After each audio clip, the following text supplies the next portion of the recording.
On today's program, ICEJ President Dr. Jürgen Bühler continues his Feast of Tabernacles series, King of Kings.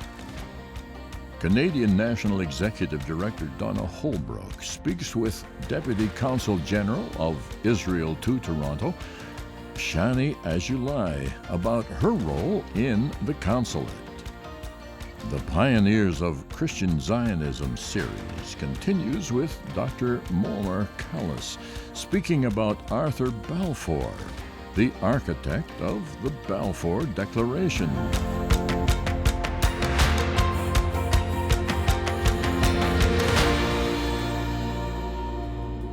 He is the image of the invisible God, the firstborn over all creation. For by him all things were created that are in heaven and that are on earth, visible and invisible, whether thrones or dominions or principalities or powers. All things were created through him and for him. There is no doubt that our world today is in great chaos. There are many crises that are challenging our world. People speak about a climate crisis and about new pandemics that are visiting our planet.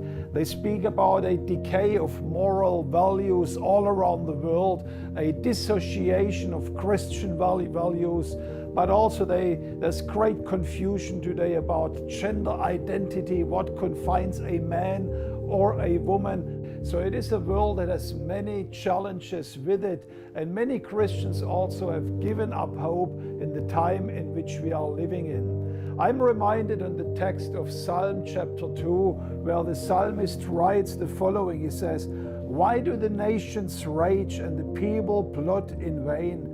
The kings of the earth, they set themselves, and the rulers of the world counsel together against the Lord and against his anointed, saying, let us burst their bonds apart and let us cast away their cords from us." And this very much describes the world in which we are living, a world that is with great aggression, is moving against the King of Kings and against the Lord of Lords, or in the language of this psalm, they are moving themselves away from the Lord and his anointed, his Christ. And what is following now here in Psalm 2 is the answer that the Lord gives to this global crisis. He says, "He who sits in heaven." You can also translate, "He who is enthroned in heaven. He loves, and the Lord holds them in derision. And then he will speak to them in his wrath and terrify them in his fury, saying, as for me, I have set my king on Zion, my holy hill." That means the Lord says, in the midst of all this confusion, in the midst of all these great question marks that are looming over our world, in the midst of this rebellion against God and the biblical values, he says, I already have set 2,000 years ago my king on this holy hill, and his name is Jesus Christ. Up next, Donna Holbrook speaks with Deputy Consul General of Israel to Toronto, Shani Azulai. Today I have with me Shani Azulai, and she's the Deputy Consul General of Israel in Toronto in Western Canada. Now, Shani, you were born in Tel Aviv, Israel. You took up your post as Deputy Consul General at the consulate here on July 30th, 2021.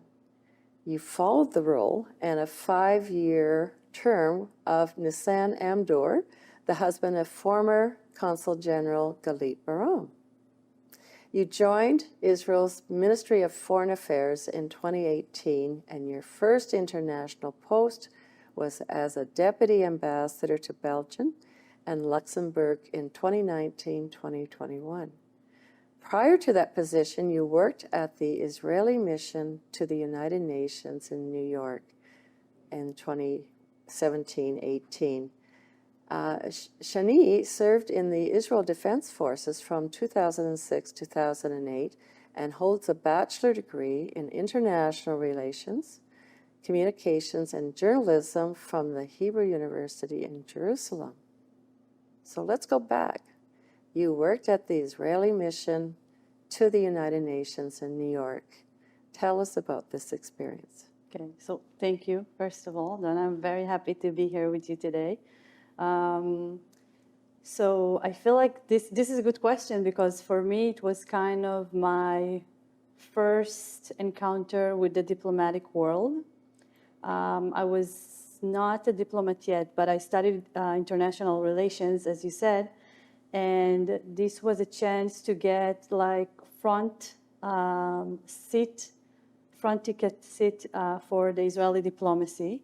So my job there started in a little bit more administrative work, but slowly, and thanks to my wonderful bosses there, the Israeli diplomats, very experienced team, they gave me the opportunity to do some more joint meetings, joint events, and I got to see the work that the Israeli mission is doing at the UN, which is not a simple work at all. It's a small mission that does incredible things. They have to deal with anti-Israeli activities there, but on the other hand, they're also promoting a lot of positive agenda and trying to really put out there what Israel has to offer and is offering the world, if it's humanitarian aid and innovation. Which is huge. Yeah. And all kinds of innovation, ways to solve climate issues. So it's very versatile, and it was very interesting, and it gave me the bug of wanting to be a diplomat myself. So that's what I did. Oh, so that was where the spark for diplomacy. Yeah, it was this was a great opportunity, also to create connections at the ministry, but also, first of all, to see what does it mean to be an Israeli diplomat? How does it feel? What do you do? How is the day-to-day life looks like? It's a hard job. You're away from your country, but on the other hand, you get to do and meet such incredible people and being such a part of such incredible events. So it's totally worth it. That's terrific. So you can be away from Israel, but still in the diplomacy of Israel in another country, right? So you felt that you made a difference there. I felt that I helped the people that really makes a difference. I was able to support them in my way, and I wanted to do the same. Okay, all right. So give us some insight into the work you do as Deputy Consul General, as your role covers not just diplomatic, but temporarily consular, I understand. Yes. Our consul for consular affairs left a few months ago, and until the new one that replaces her will arrive, I'm doing that as well. I would start from that. I was actually really surprised of how I'm enjoying this job. First and foremost, because of the wonderful team that we have here, that are incredibly professional and just nice, great people that love giving service to the public. So that was a great opportunity to spend more time with them, which I usually do not so much in my other hat as Deputy Consul General. And it also gave me the opportunity to meet so many people at our consular window, people that want to visit Israel, people that needs even just to verify some kind of an Israeli documents, and I just get to see the Israeli that live in Canada a little bit more. So it's actually very, very nice. And in my other hat, I deal with many, many things, and also I have a great staff that is supporting this work. And of course, the Consul General that leads the work of the consulate. And we do engagement with different communities.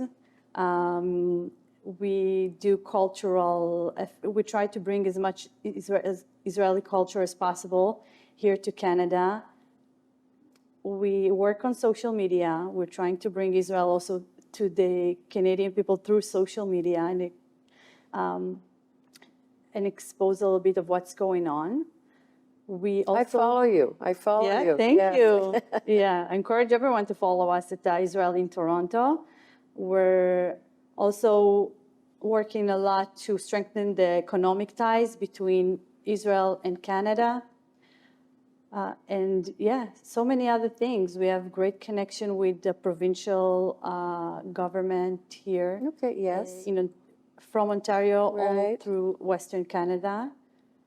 So And with the city and with the province. of course. And we did a flag raising, right, at City Hall. Yes, that was very that was good. exciting. Yes, and we do Yes. Hanukkah. And so that's great that for your outreach for that. Well, thank you, Shani. Thank you.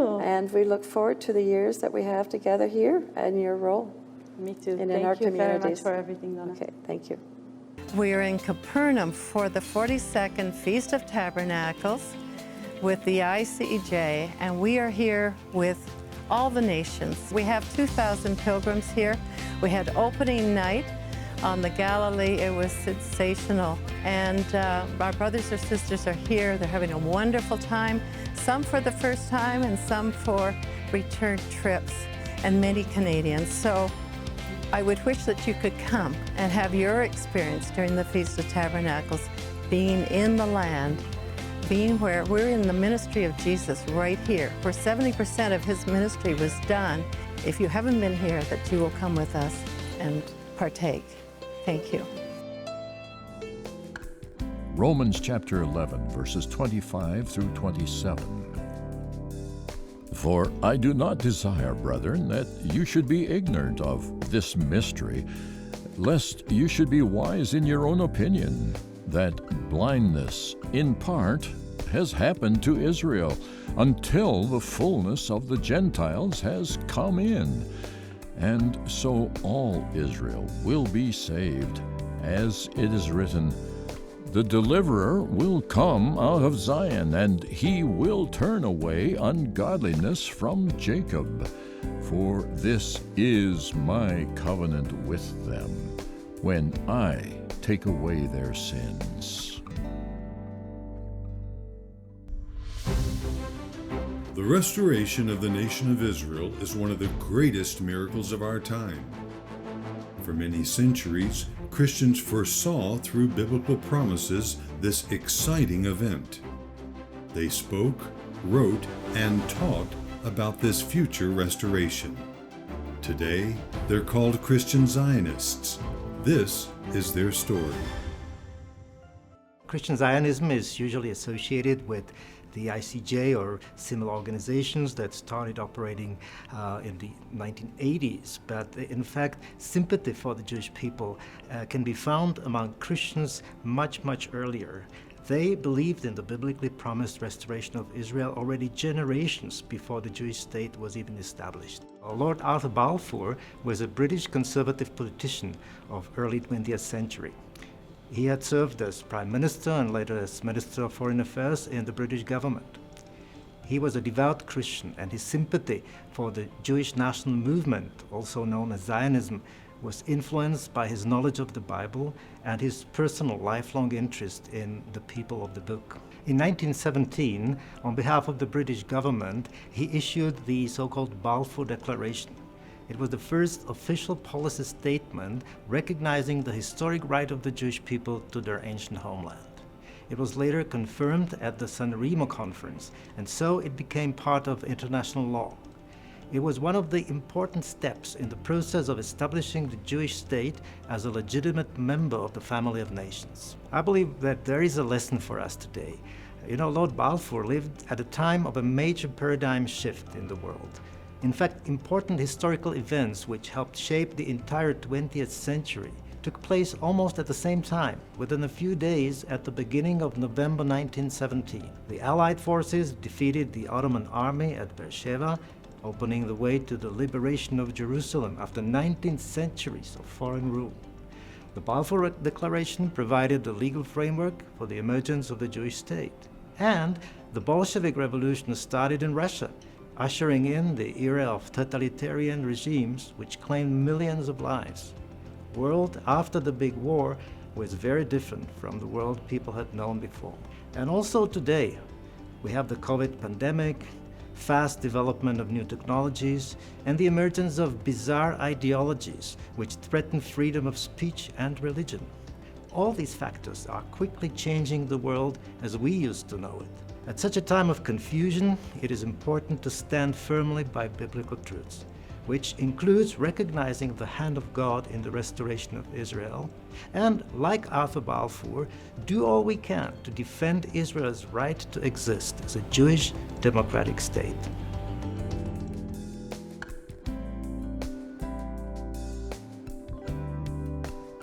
I was glad when they said to me, "Let us go into the house of the Lord. Our feet shall stand within your gates, O Jerusalem. Jerusalem is built as a city that is designed for a multitude, where the tribes go up, the tribes of the Lord, as a decree of Israel, to give thanks unto the name of the Lord. There are set thrones of judgment, the thrones of the house of David. Pray for the peace of Jerusalem. May they prosper who love you. Peace be within your walls, and security within your towers."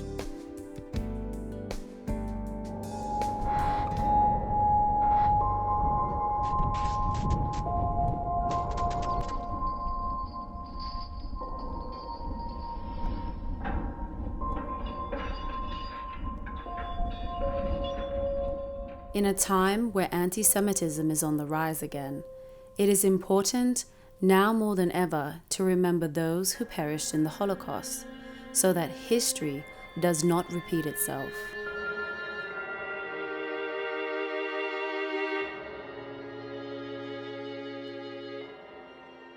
While Sachsenhausen was a Class 1 concentration camp, that means it was a model camp for other SS soldiers to be trained how to run a concentration camp. It was considered one of the best camps to be in Germany.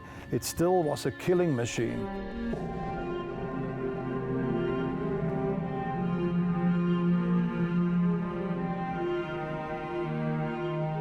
We are here at the execution trench, and here at this place, countless people lost their lives. Here at this camp, more than 20,000 people have been brutally murdered, not by malnutrition, by just brutally killing them.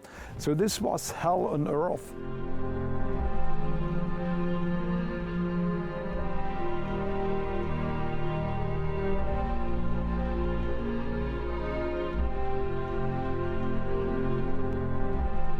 Here at Sachsenhausen campground, around 70 barracks have been built in order to hold the prisoners.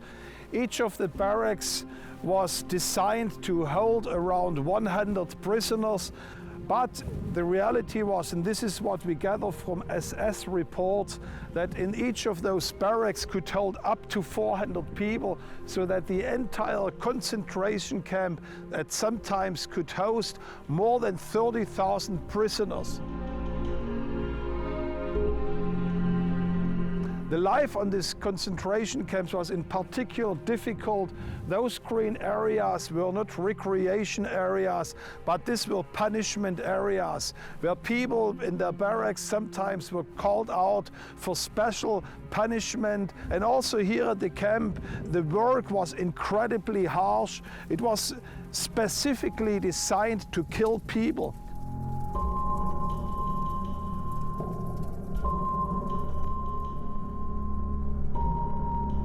Roughly 200,000 people passed through Sachsenhausen.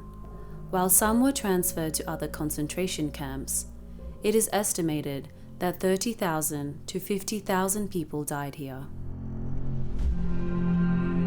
When prisoners arrived here, the first thing what they saw was this sign which says Arbeit macht frei. It means labor redeems or liberates you. The story is that one of the prisoners arrived here and he loud read this sign, Arbeit macht frei, and one of the prisoners behind him, he told him, "Right, it sets you free at crematory number 3.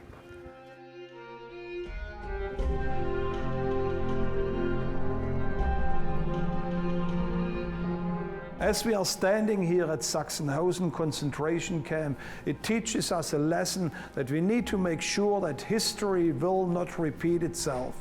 That we become people that, as we see the early signs of anti-Semitism in our times, that we stand up and speak on behalf of the Jewish people, but on behalf of all those who are oppressed today. It means also that we are standing with those who survived those concentration camps, the Holocaust survivors that are still alive today.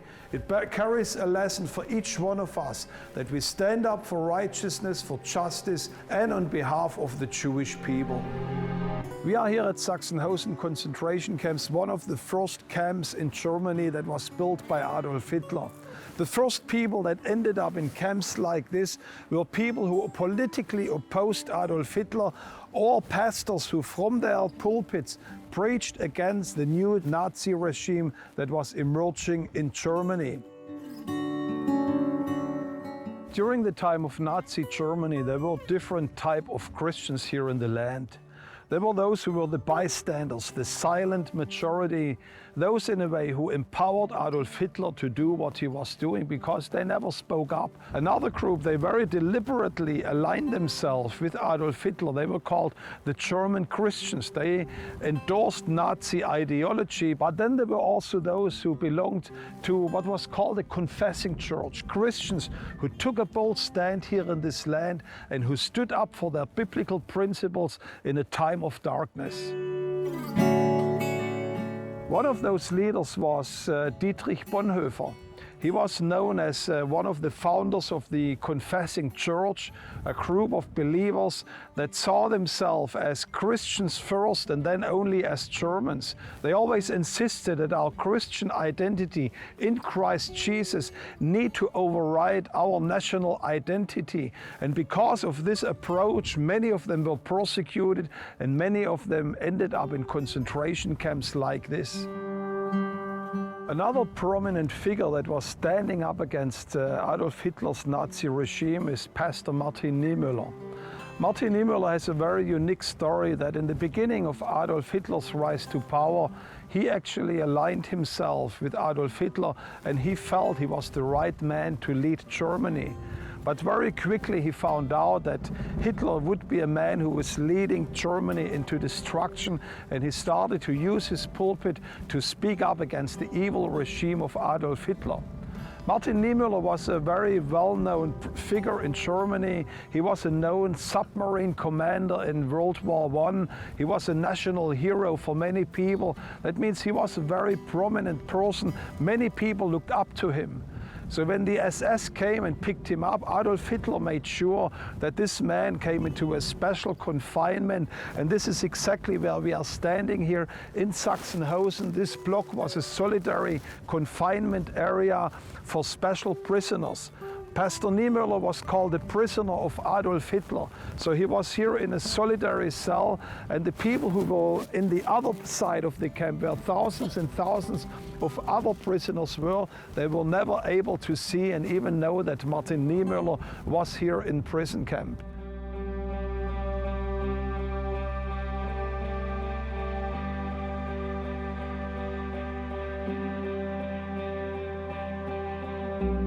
We have seen today that there have been people who were standing up against the regime of Adolf Hitler, but the main challenge in Germany were those people, the majority of the people who remained silent. Martin Niemöller made a famous statement at the end of the war. He says, "In the beginning they came for the communists, but I remained silent because I wasn't a communist. Then they came for the unionists, and again I remained silent because I was not a unionist. And then they came for the Jews, and I remained silent again because I was not a Jew. And then they came for me, and nobody was left to stand up for me." The book of Proverbs says in chapter 31, verse 8, to speak up for those who have no voice and for those who are destitute. And here at Sachsenhausen, I want to challenge you to be a person who God can count on. Be a person who speaks up when you see unrighteousness, and be a person who stands for the Jewish people and the state of Israel in our times. Hi, I'm Donna Holbrook. Audrey Ruth Peer was one of our members. She had two regrets in her life. One was that she didn't have children, and the other one that she never came to the land of Israel. So when she passed away, she left an estate. We undertook the fund and we divided it 4 ways equally, and it went to a petting zoo for orphan boys near Tel Aviv. It also went to build 2 new music rooms at Bet Yosef up at Haifa. We also helped to complete a playground for another orphanage to the south of Israel. And then it enabled us to restore our scholarship for Christian young adults. This is a legacy that one of our members left, and I want to tell you how carefully we administer that. And her name, even though she was never in Israel, her name is in the land on those 3 projects, and it continued for 5 years on our scholarship for Christian leaders who have never been to Israel, who are in the age group of 17 to 30. And so now we have had 5 years, times 6, 30 scholarship. These are new ambassadors back to Canada who are sharing their love of Israel and their understanding for the Jewish people. Would you consider being a shomer, keeper of Israel, in your state giving? And that leaves a wonderful legacy here in Israel. I'd like to thank you. Thank you for joining us today. And be sure to visit our website at www.icej.ca or call us at 1-866-324-9133. And for our Canadian residents, be sure to ask for your free Canada-Israel pin.